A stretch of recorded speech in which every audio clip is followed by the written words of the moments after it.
Hello everybody and welcome to a brand new Elder Scrolls Online video with me, Sherman. Today guys, we're going to be taking a look at the Witchblade and its Magicka damage roll. And this way you guys can choose if you want to play it this way. It's up to you.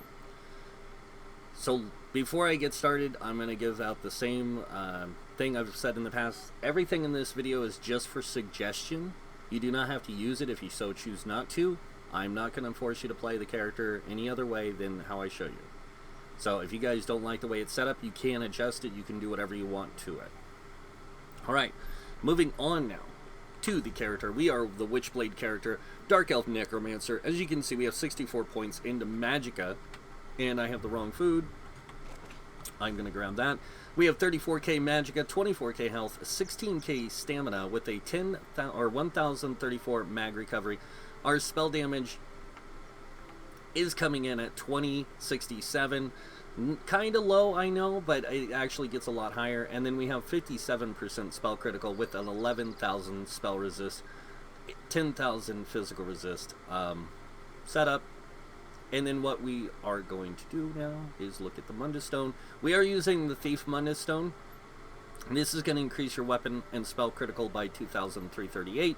And we are using the dual stat food of Witch Mother's potent, or not Witch Mother's, Mistral Banana Bunny Hash. That's it. Alright, going over the potion that you're going to want to use, you are going to want to use the Spell Power Pots. This is going to increase your Magicka return. It's going to give you grants Major Intellect, and which increases magic recovery by 20%, also grants Major Sorcery and Major Prophecy, increasing spell damage and spell critical. We already get Major Prophecy at all times. We'll get to that in a second. Next up, we are using the Maw of the Infernal monster set. This gives us max health, and then when you deal damage with a light or heavy attack, you have a 10% chance to summon a fire-breathing Daedrith for 15 seconds. That Daedrith's basic attack deals 5,917 flame damage. This effect can occur once every 15 seconds. Now we have the head and shoulders of this, both in light, and the other set we are using next is the Night Mothers. Night Mother's Gaze is a really interesting set with this combination because if you're not playing stamina, it seems kind of useless, right? But it's a 5-piece bonus that we're going to be looking at. The 2-piece bonus adds weapon critical, 3-piece weapon damage, 4-piece weapon critical, and then the 5-piece. When you deal critical damage, you apply Major Fracture to the enemy, reducing their physical resistance by 5,280. This doesn't matter. Any critical damage you do will apply that Major Fracture. So even as a mag DPS, you can apply Major Fracture to help your group do more damage if you have stamina DPS in your group. Moving on to the other setup, or other set, we are using Treasure Hunters. This gives a 2-piece bonus of Magicka, Max Magicka, 3-piece bonus of Spell Crit, 4-piece bonus of Spell Crit, 5-piece bonus is Spell Damage, and then the other 5-piece bonus is Gain Major Prophecy at all times, increasing your spell critical by 2191. Alright, before I get to the weapons, we're going to go ahead and go over the traits on the gear. We are using All Defines. And the enchants we're using 3 tri-stats, so that way we can play this character as a more of a hybrid type character where we can play a tank, a healer, damage dealer, whatever we so choose. We are also using 2 Magicka enchants on the smaller the shoulders and belt, and then stamina on the boots and gloves. Onto the jewelry, we are using 2 Trirune rings with spell damage and weapon damage enchants. This is just basically to give us more effectiveness with our stuff, our skills and stuff. And then we have Treasure Hunter necklace infused with a magic recovery enchant. This is going to allow us to keep our resources coming in. If you are a skilled player, you can drop that and get another Magicka damage if you want. Now moving on to the weapons, we are using an Inferno Staff Nirnhoned with disease damage. You can use whatever enchant on this you choose. Nirnhoned is going to be a really good option because it's going to allow you to boost your spell damage while you're on the front bar. On the back bar, we are using a Lightning Staff with a weapon and spell damage enchant. That'll boost our weapon and spell damage by 425 for 5 seconds, or 452 for 5 seconds. If you have your Wall of Elements on the back bar, you can actually keep it up longer than 5 seconds because it'll reapply after. Alright, So let's go ahead and take a look at our skills. Starting with our class, make sure you unlock all the class abilities you want to use for the role you want to play in, and all the passives that go along with your class. Next up, we are using a destruction staff, so that's going to be our primary focus is destruction staff. Make sure you unlock all the passives and abilities you want to use from it. Moving on to armor, light armor. This is a light armor build. Our heavy piece is our chest, our medium piece is our legs, everything else is light. Now, going over the active abilities, we do have Harness Magicka as the skill here. We can use it if we so choose. Again, the passive abilities for light armor, Grace reduces the effectiveness of snares applied to you per piece of light armor worn by 20%, reduces the cost of sprint by 3% per piece of light armor worn, 15%. We get Evocation, increase your magic recovery by 4% for each piece of light armor worn, 20% reduces the cost of your magic abilities by 2%, for each piece of light armor equipped, 10%. Spell Warding increases your spell resist by 363 for each piece of light armor equipped, giving us 1815. And then Prodigy, increase your spell critical by 2191. And then Concentration, when 5 or more pieces of light armor equipped, increase your spell penetration by 484. Alright, moving on to the next one. This is mainly here because we do wear one piece of medium armor, and this helps us when we play stamina DPS. So we have Dexterity, increase your weapon critical by 328 for each piece of medium armor equipped. We have Windwalker, increase your stamina recovery by 4% for each piece of medium armor equipped, and reduce your stamina cost of your abilities by 2% per piece of medium armor equipped. Athletics, increase the movement speed of sprint by 3% for each piece of medium armor equipped, and also reduces your dodge roll by 4% for each piece of medium armor equipped. Heavy armor, Resolve, increases physical and spell resistance by 362 for each piece of heavy armor equipped. Constitution, increases your health recovery by 4% for each piece of heavy armor equipped. And you restore 108 magic and stamina whenever you take damage for each piece of light or heavy armor equipped. And you can see we get 108 back when we do take damage. And we have Juggernaut, increase your max health by 2% for each piece of heavy armor equipped. Moving on, you can be a vampire or werewolf with this, that is up to you. I'm not going to tell you what you can and can't do with the character once you make it. I'm just showing you the tools available. Soul Summons allows you to revive once every hour without spending a soul gem, and then Soul Lock. Killing an enemy with an ability has a 10% chance to automatically fill an empty soul gem. Also, make sure you do have these two abilities, and they can work out for you in the long run if you so choose. In fact, I'm going to throw this on my back bar. Alright, guild skills. Fighter's Guild, unlock him just because of the role you might be playing. Mage's Guild, same thing. Unlock the skills and passives. Sigil Order, same thing. Undaunted, I unlock all the passives or skills here because you can use those synergies in a group anytime, and it really helps your group with resource management and other stuff. Also, make sure you unlock the 2 passives. Alliance War, Assault. Unlock the skills you want to use from it. Same thing with the support skills. And make sure when you do that, you do unlock a Magicka 8. Racials, Dark Elf.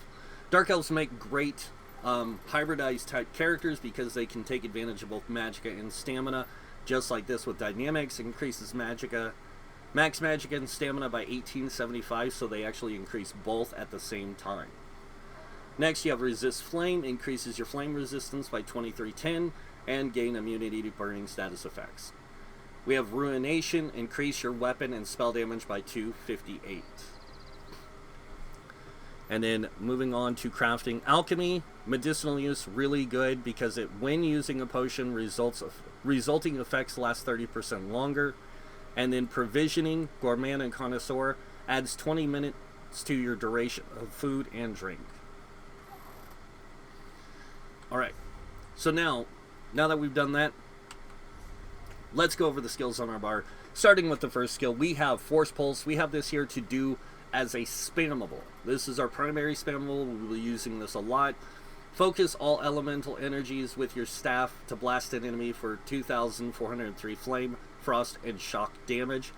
Up to 2 nearby enemies will take 2,846 magic damage if they are already affected with burning, chilled, or concussed status effect. Next ability we have is Blighted Blasphemous. Now this is a stamina ability, and I know people are going to say something about this, but there's one reason why we have this here. One, it does do damage, doesn't do a lot, and it applies Major Defile, but it creates a corpse on death. So when it runs in at the enemy and explodes, it'll create a corpse on death, and this is where the next ability comes into play. We have Mystic Siphon. This one, violently drain the spark of life from a corpse, dealing 23,256 shock damage over 12 seconds to all enemies around the corpse and between you and the corpse. You also restore 2,844 magicka over 12 seconds while siphoning the corpse. While slotted, your damage done is increased by 3%. The next ability we have is our Skeletal Arcanist. Now, unearth a skeletal mage from the dirt to fight by your side for 16 seconds. The mage attacks with the closest enemy every 2 seconds, dealing 2,493 shock damage to them and all other enemies nearby. It creates a corpse as well on death. Next, we have Inner Light. Summon a moat. Yeah, we're not even going to go over that part. While slotted, your max magic is increased by 5%, and you gain Major Prophecy, increasing your spell critical rating by 2191. We already have Major Prophecy, so we don't have to worry about it, but we do want that max magicka. And since we do have the passives of the Mages Guild unlocked, we get 7% max magicka, not just 5.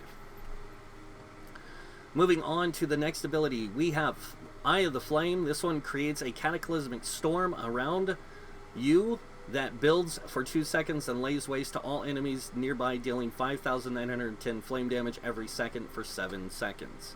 Swapping bars. First ability we have is Trap Beast. Now we have this here because it does do some pretty cool stuff. When triggered, your trap deals 1,583 physical damage and an additional 4,261 physical damage over 6 seconds. Immobilizes the enemy for 6 seconds and grants you minor force, increasing your critical damage done by 10%. After being triggered, the trap resets and can be triggered one more time. So it technically has a 12-second lasting time, and it can last for 60 minutes after you place it. Next ability we have here is Unnerving Boneyard. Now this one desecrate the ground at the target location, dealing 23,089 frost damage over 10 seconds and applying Major Breach and Fracture to the enemies, reducing their spell and physical resistance by 5,280. Consumes a corpse on cast to deal 20% more damage. An ally standing in the graveyard can activate the Grave Robber synergy, dealing 11,191 frost damage to enemies in the area and healing you for the damage done. Now, you guys are going to say, you already do Major Fracture. You're right, I do. But this ability, I can place it on a pack of mobs and then place Major Fracture on another enemy through my Destruction Staff Wall of Elements if I need to. So I can even light attack and get that to go off. Alright, next ability we have is Unstable Wall of Storm. Slam your staff down to create an unstable storm barrier in front of you, dealing 1,834 shock damage to enemies in the target area every 1 second and setting concussed enemies off balance for 5. When the effect ends, the barrier explodes, dealing 2,934 shock damage. And then the next ability we have is called Shock Ring. Now this one, release a surge of storm energy, dealing 5,877 shock damage to enemies at the target location. This can be placed up to 28 meters away, and it just does a quick burst. It's a nice way to have a spammable on the back bar, so that way when you're doing your rotation, you have an extra ability you can drop to do extra damage. Next ability we have is Inner Light. This is here for while slotted, your max magicka is increased by 5%. I already explained it on the front bar. And then moving on to the final ultimate, we have Soul Assault. Now burn an enemy from the inside with Soul Fire, dealing 55,888 magic damage over 3.5 seconds. Enemies afflicted or affected by this ability are revealed for 2 seconds and may not enter stealth or invisibility. It's just a really powerful damage over time ability. And that's why we have it there. So that is it for the skills. Now let's go over the CP. You guys are going to notice, same CP as what I had on the healer, but that's okay.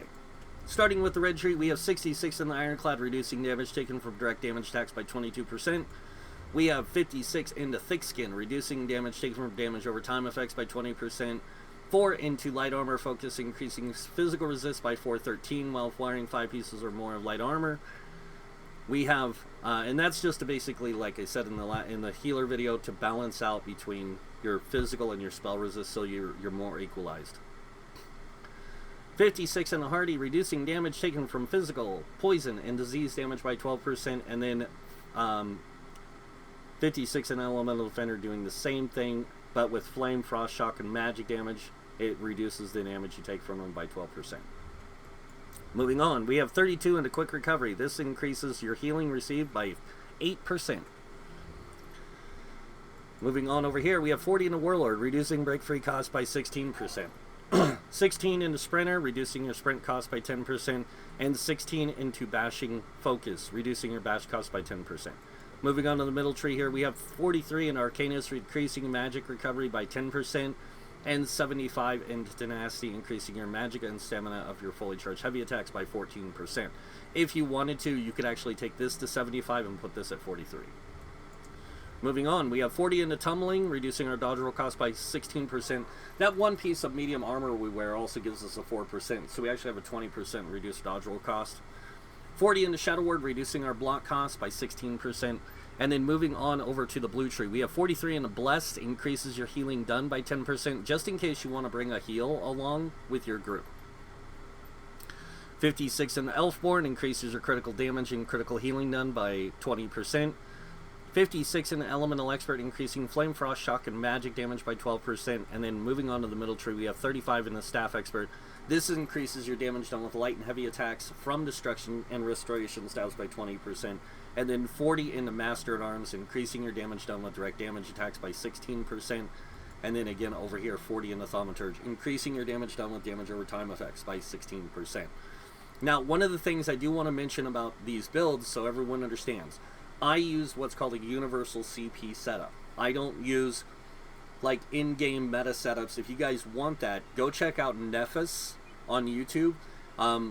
He has a great guide for CP setup on the forums, and he has videos for everything: stamina DPS, Magicka DPS, whatever.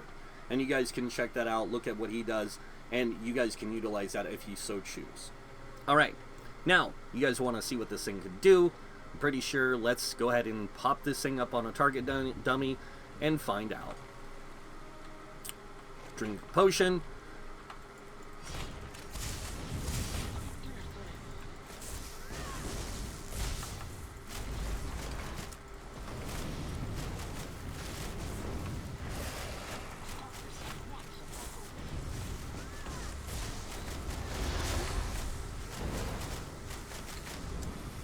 And as you can see, we did 18k damage there.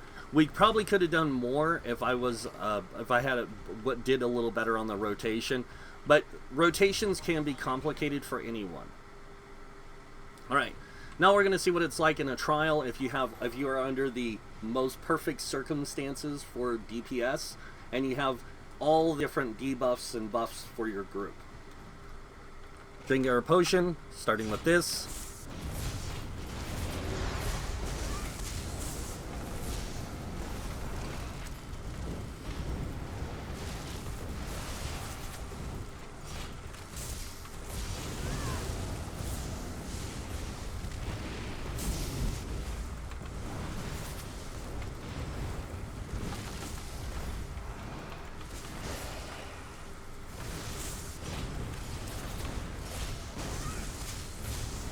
And I'm doing a really bad job of this right now. I apologize. When I tested it earlier, I was actually pulling about 28, almost 30k DPS. And there are other skills, guys, that if you want to use them, you can, where you can get even greater DPS. There we go. There we go. There we go. We got it up there a little bit better. And that's what I was forgetting. I was forgetting my spammable.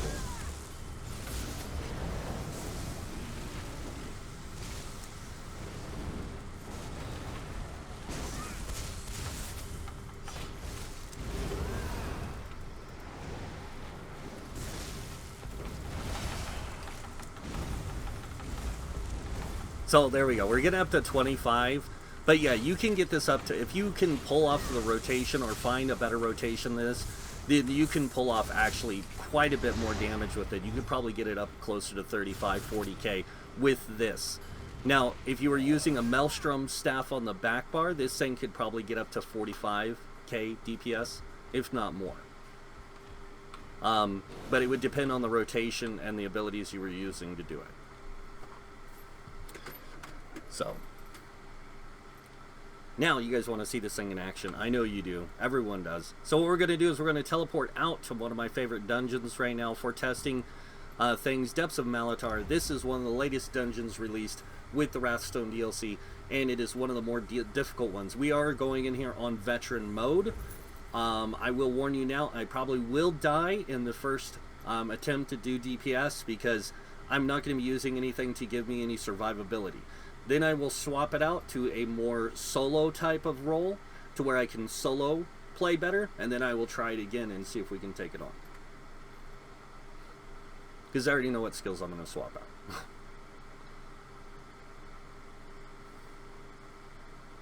Your note said abandoned, as in no one left the All right. inside.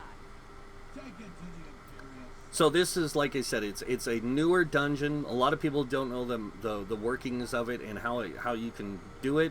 And it does have some of the more stronger enemies in it than the base game dungeons. As you can see, some of these guys have like 400k health almost. So drink a potion. We're going to go in, trap beast this guy.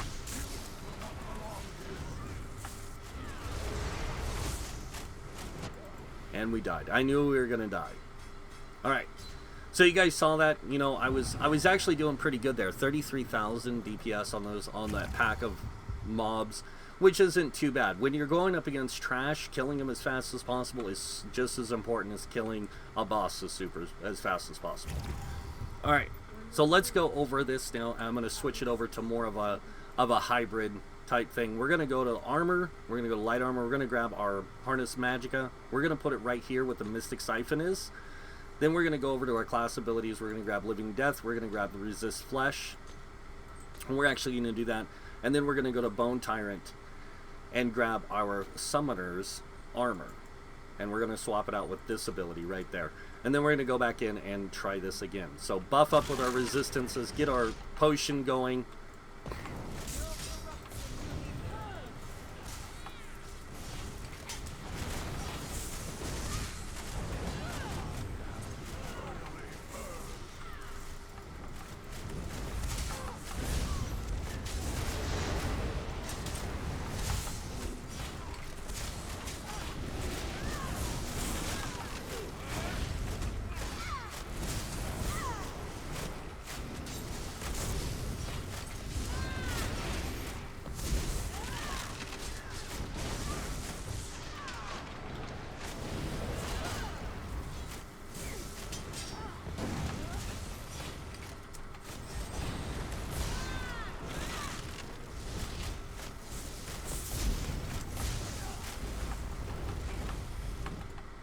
Alright, and there we go. We killed them all. And that's how you can do it as a solo play build if you want to. And yeah, you can solo a lot of stuff with this. Probably overland stuff if you wanted to, like I said. And that's it for this build. Or this roll. And that is the Witchblade Magicka damage dealer roll. I hope you guys liked it. If you did, you guys know what's coming next. Hit that like button. If you guys want to see more videos by me, you can subscribe. Other than that, I want to thank you all for watching. Until next time, have a wonderful day. And this guy might see you in game. Bye.